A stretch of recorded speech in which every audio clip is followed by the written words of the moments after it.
our struggles, our challenges, our problems, even sometimes when we are disappointed, we have Christ who comes to reveal himself within us. When sometimes we are frustrated, when sometimes we ask questions, where are we going now? We have been investing in these situations, studies.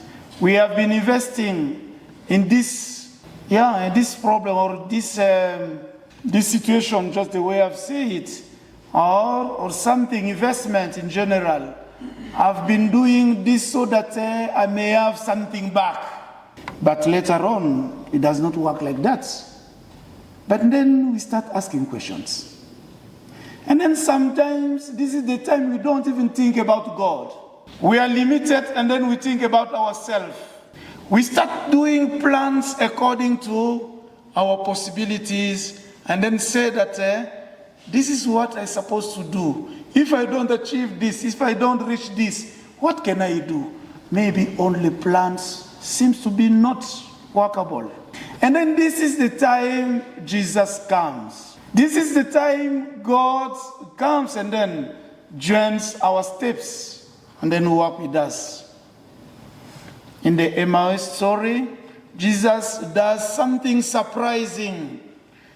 What is surprising in the work that Jesus comes when he comes? When he comes, and joins us, he comes sometimes without letting us know him immediately. In this story, he begins by asking questions. We will see later how this, when we make relationship with, when he appeared to the disciples in the locked room, straight away he did not ask them questions. When he appeared to Mary Magdalene, he did not take time to show up himself. And then when I appear again to the disciples, or they were fishing at night, straight away, he left them for a while. So we can see that there are many ways Jesus chooses to appear, which is actually different way also that the risen Christ appeared to us, and then in each and every one of us. God is good.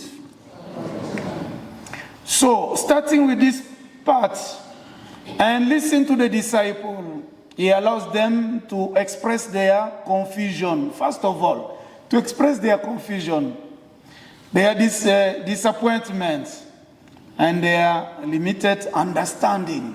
He wants, first of all, even though he knows that already, but he wants them to express that again. In doing so, Jesus uses their own words, tells them about what they have started, and then to show himself as the one who has brought salvation. Their own story, and then their own struggles as the starting point of the revelation of Christ coming to join them. He does not impose himself from outside. He leads them from within, from their own experience, gradually opening their mind through scriptures, and then coming now to show them that this is what we should know actually, but we have the salvation. So your question can become the doorway to receive the salvation, not only for you, even for others. God speaks not only from heaven, but from within our journey, in our daily struggles, in our daily challenges, and then in our questions. Coming to the scholars now. The Emmaus story reveals that Easter, it is actually what? The salvation God has brought for us. But then this salvation is also that it starts from us. This echo the thought of St. Augustine, which is popular. St. Augustine, who says, God who created us without us, would like to save us with our participation. Jesus could reveal himself instantly, like to others, showing himself that I'm the risen Christ. Yet he chose to walk, to ask them questions, to listen from them, and then to see how from frustration to joy. This is actually what we should know, that we participate ourselves to what? To what is organized for us. To what is organized for us. We are confused to tell Jesus about our problems. For instance, this story of Jerusalem, we don't tell it clearly. We don't explain to Jesus clearly what had happened to our life. So, I don't want to bring that part, but according to St. Augustine, we participate in what? In our own salvation. So it is also good to express yourself well from your problem, so that Jesus may come into that problem and then brings you to what? To salvation that Easter has brought for us.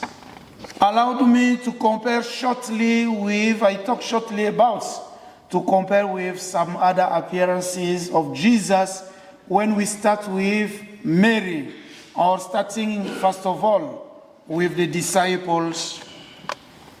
The appearance in the locked room, we remember how they fear a lot.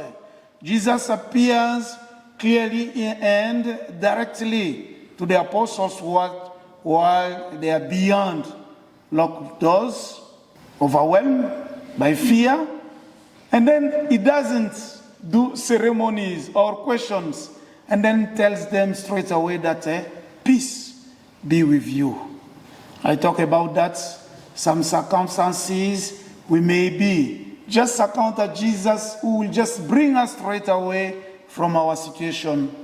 Christ responds with clarity and assurance to tell them that you are in security. So when fear dominates, Christ reveals himself with clarity to restore courage. The second one, the appearance by the sea during fishing. They are different when you go to Mark and then you go to Matthew.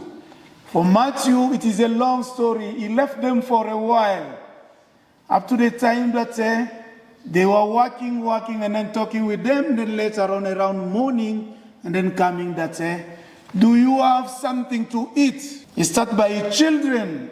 Do you have something to eat? And then from there, they came to discovery. But now, with Mary Magdalene, Mary stands in sorrow, searching for Jesus, unable to recognize him even when he speaks to her. It is only when Jesus calls him Mary that Mary comes and recognizes him.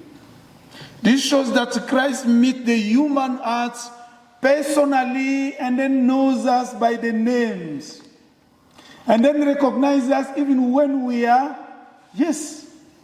legion, even when we are many. And then he can recognize all of us. It is from there, it's not only the matter to recognize, but also the matter to say that I know you, and then you are saved from this. So the bottom line is that in any of the situation that we are going through, Christ will come to us, and then will show himself as the risen Christ with a particular way. In that particular way, we are the one to cooperate so that that particular way may be achieved, and then so that we can have the experience of this risen Christ, and then to have salvation. The Lord be with you.